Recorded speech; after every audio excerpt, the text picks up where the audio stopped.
everybody, welcome back. I hope you're having a good week, good times at camp. I would like to talk to you today about one of my favorite things to do. Best part of the day is when I can sit down and have a great meal. I love having good food and sitting down and eating so much where you feel like you're gonna go into a food coma afterwards. It's so good and it makes me feel so comfortable and I love it. And as a person, I am an eater and I like to look at that and see how, I like to eat a lot of different things, which makes me think of the animals that I love to study and figuring out what they like to eat because, I like to take care of them. I have a cat at home and I need to know what he eats and how he eats so I can take the best possible care. And that gets you looking at eating in a kind of a big picture. We're going to look at that topic of eating today and see how other living things find their food. We're going to focus on a really cool way of how energy is received and passed along in systems and habitats. And we're going to look at something called food chains.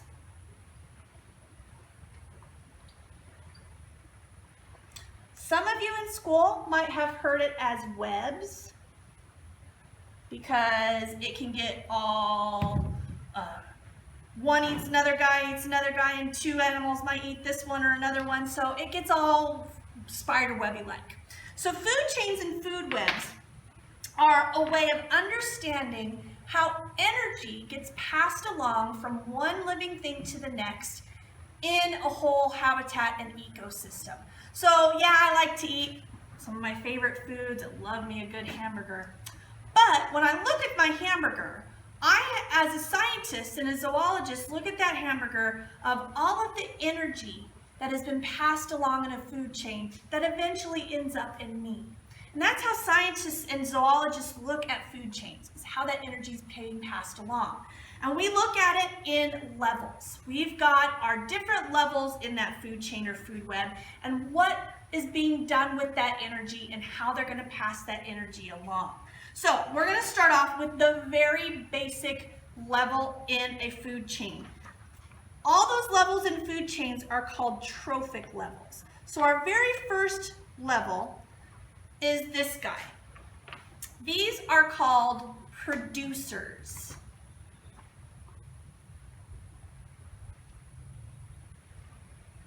Producers make their own food. So if you look at producers, you're going to see them being very green. That's an important color. And being able to make their own food from the things around them. Plants fit into this category. Plants make their own food. We're going to do another plants week, so I'm not going to get into too much of plants right now, but they do make their own food and they store it. And then they use it when they need to. Because they store it, they provide food for a lot of other living things. So the other next level up that eats our producers are called primary consumers.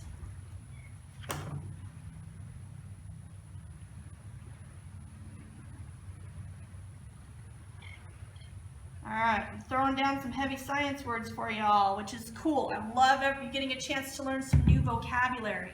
A primary consumer, primary is a word that we use in science to mean first level, or the first one to do it. So primary is the first consumer that's going to eat a producer. Consumers do not make their own food. They have to eat other things in order to get their energy. Producers make their own food. They don't have to eat anything. They use the nutrients around themselves to make that. So our consumers have to eat our producers.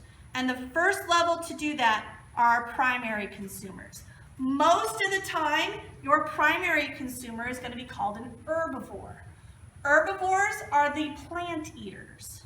So our primary consumers most of the time are herbivores. Now, of course, primary consumers, if you left them alone, they could just eat and reproduce and eat and reproduce, and there'd be so many of them that they'd overeat your producers and not have there wouldn't be enough food because they would be eating too much. So the primary consumers are a food source for our second level, or next level up, which would be our secondary consumers.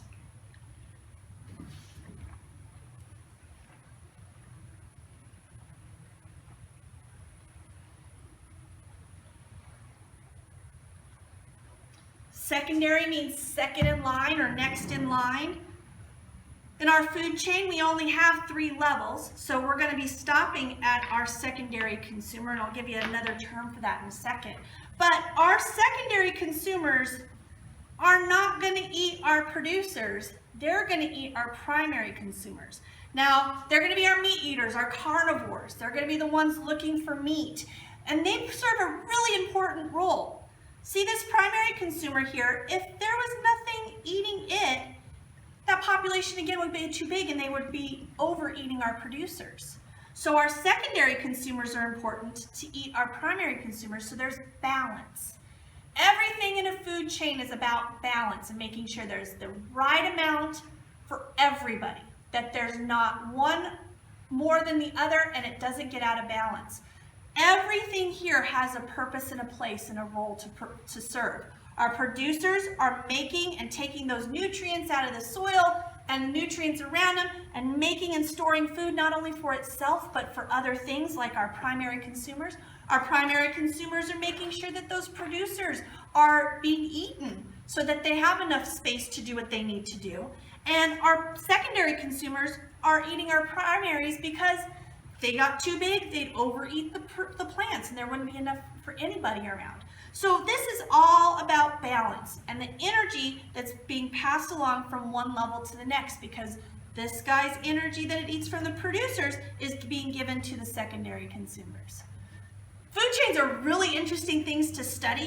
This is a very simple one with just 3 levels, but you can get all the way up to like 5 or 6. And they get very complicated. Like I said, they get all webby and everything. So they're a lot of fun to study, and you get to understand how a habitat functions by really looking at its food chains.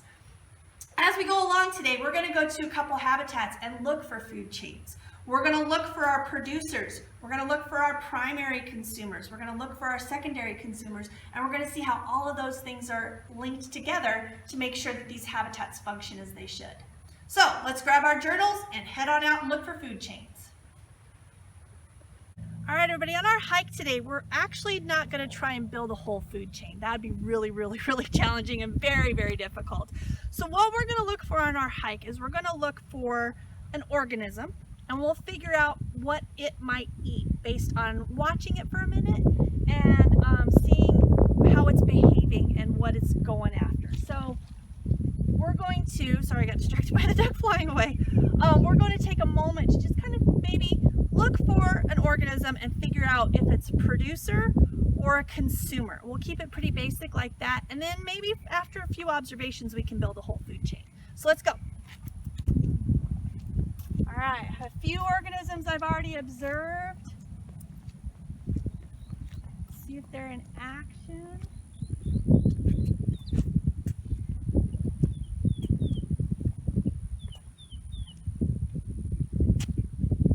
On our pond, I don't know if you guys can see it, but again, my favorites, the dragonflies. And you'll see them kind of dipping into the water a little bit. One of the things dragonflies like to eat are mosquitoes.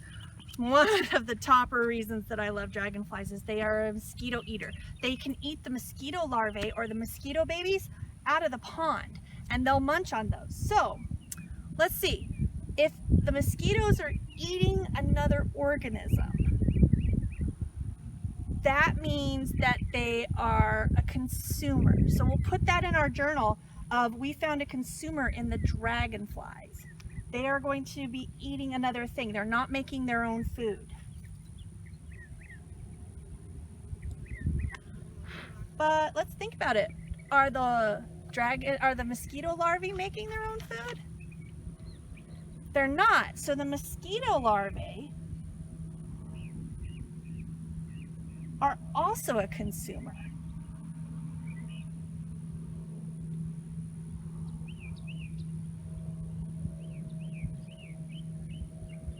So the mosquito larvae are actually eating algae that's in that pond. And the algae is our producer. It's green. Green things are generally going to be producers, which we'll talk about in our plants video.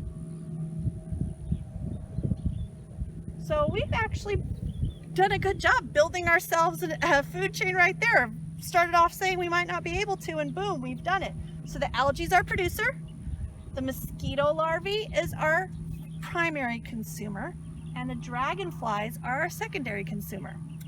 Look, I proved myself wrong. It's a lot easier than I thought it was going to be. So let's see if we can find some things out of the insect world.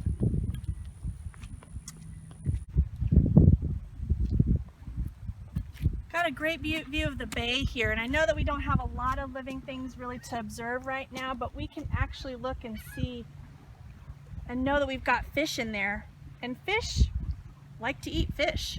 So that's something to remember, is that we're not necessarily just looking for animals eating other animals. They might eat another one of their own kind too.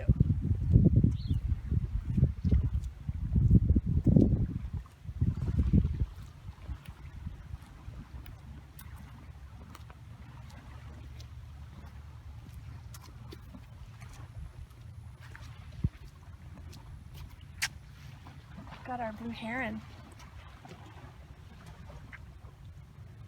He is actually on the hunt right now. You might have seen us. He likes to eat fish as well, so we've got the heron going after the fish. So is the heron a consumer or producer? He's eating the fish. That means that he is a consumer, so we can put that on our consumer list. But the heron's also eating a fish. Now, do fish make their own food? Nope, they're also a consumer, so we can put fish down here. Fish are probably going to eat that algae or those seagrasses in there, so we can put that in our producers.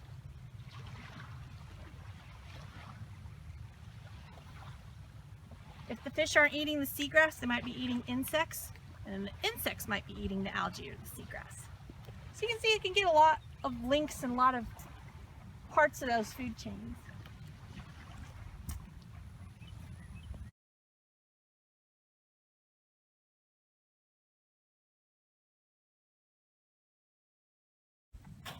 So you're maybe not homework, but hopefully you'll enjoy this meal that I think you should try and make today. Is maybe when you make your next meal, you think about it in food chain terms. Maybe you make a food chain meal with a salad for your producers, and then you have some sort of consumer that would have eaten the plants, maybe like I don't know, I always default to a hamburger. I love me some hamburgers. And then you being the last part of the food chain, you're also a consumer eating up all of that food. So think about your next meal in the way of a food chain by making a lovely green salad that was probably eaten by the cows for the hamburger, and then you eat the hamburger up. Food chains are great way to understand and look at how a habitat functions. Not only make your meal today, but also when you're on the next hike, there's our big bee that we were talking about. On your next hike, look at it and see what kind of eaters are what kind of eating is happening in front of you. It's a really cool way to understand a habitat. Thanks.